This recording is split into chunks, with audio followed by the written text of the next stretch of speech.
Alright guys, let's talk about leasing to own a van from a fleet owner.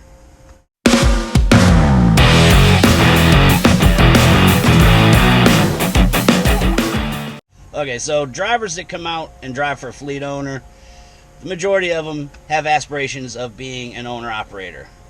And they want to do that now. They don't want to do it later, they want to do it now. And one of the reasons some of these guys are driving for a fleet owner is because their credit situation or financial situation doesn't allow them to purchase a van through a dealership. So with that being said, fleet owners, they're going to throw all kinds of shit on the driver, feed into their desire to be an owner-operator, and they're going to tell them how they just got to pay X amount of money, and before they know it, they'll own the van and they'll be off and making millions of dollars. Well, what they don't tell you is that you still got to pay them their cut. They still want to make a profit. You're paying for a van that you originally couldn't afford to do anyhow, which is why you went with the fleet owner. So now, your financial situation is already tough. So then you're purchasing a van that's already got some miles on it. Maybe you get into a brand new van with a fleet owner. Regardless, they want you to pay them X amount of money per month.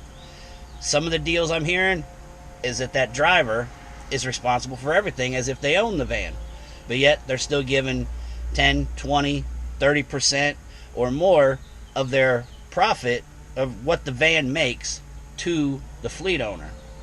The simplest way to put that would be, would you go to Ford or Chevy or Nissan or any of these places, purchase a van, and pay them a percentage of your money that you make? Would you? I know I wouldn't. So that's essentially what you're doing.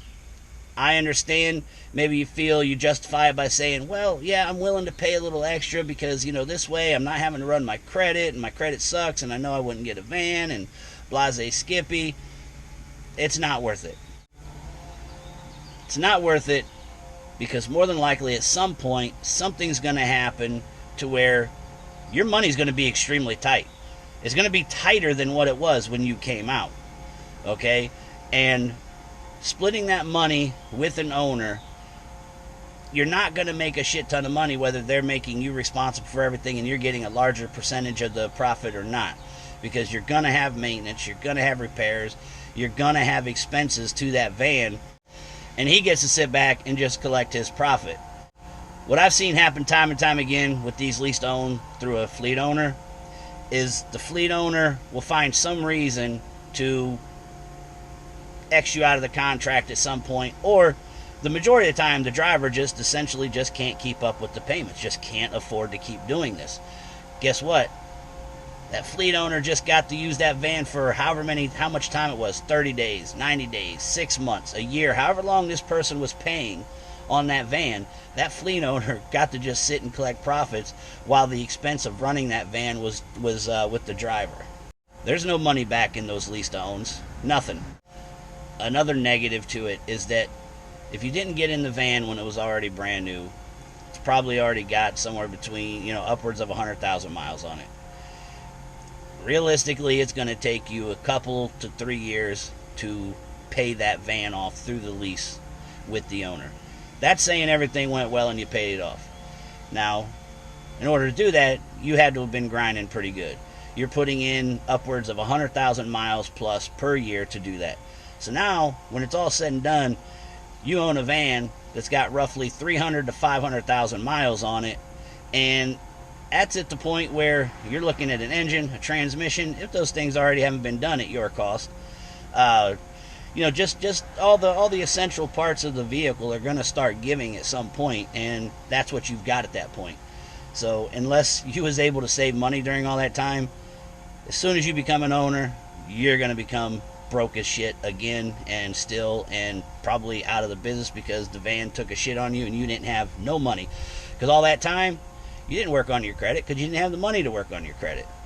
Your income is looking good, but your credit's probably taking a shit or is staying as low as it was. So now you have no options to go borrow money unless you go through a payday loan, 200%, rip your mouth out, put you more in debt, put you more behind the 8 ball, and it just snowballs from there. Those are just bad things that'll get you going and you'll never get from underneath all that stuff. The only pro to doing the lease to own with a fleet owner is, hey, you get to consider yourself an owner operator. That's it. That's all you get, because you're not gonna get ahead financially. You're not gonna do anything. So my recommendation to anybody, get with a fleet owner, stay with them 6 months to a year. If you have to do a little bit longer, do longer. But in that time, that money that you was going to spend on that fleet owner trying to lease that van, fix your credit. Download Credit Karma, Equifax, get those apps, check out your credit, see what's hurting your credit, and fix them. I can tell you from experience, not knowing shit about credit and not understanding how to purchase a van and those things, it put me behind the 8 ball when I started out. I was upside down on everything. So I got charged a very high interest rate on my first van and my second van.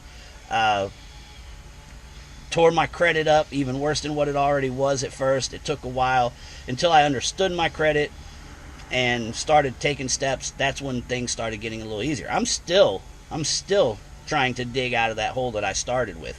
So it's not easy to get out of these things. So don't put yourself into that bind. Obviously, you're already in a tight situation. I know many of you are.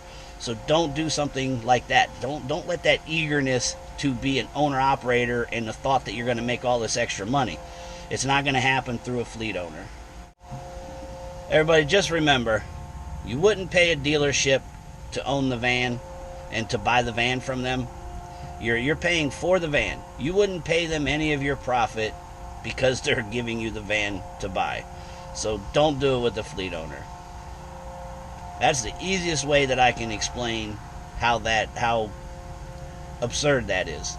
And as I said, me personally, it isn't like I know every single person that's done a lease to own, because I don't, but I have not seen a successful one yet.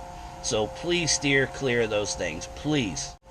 Alright guys, so I'm going to wrap this up and I will holler at you guys later, man. Be safe.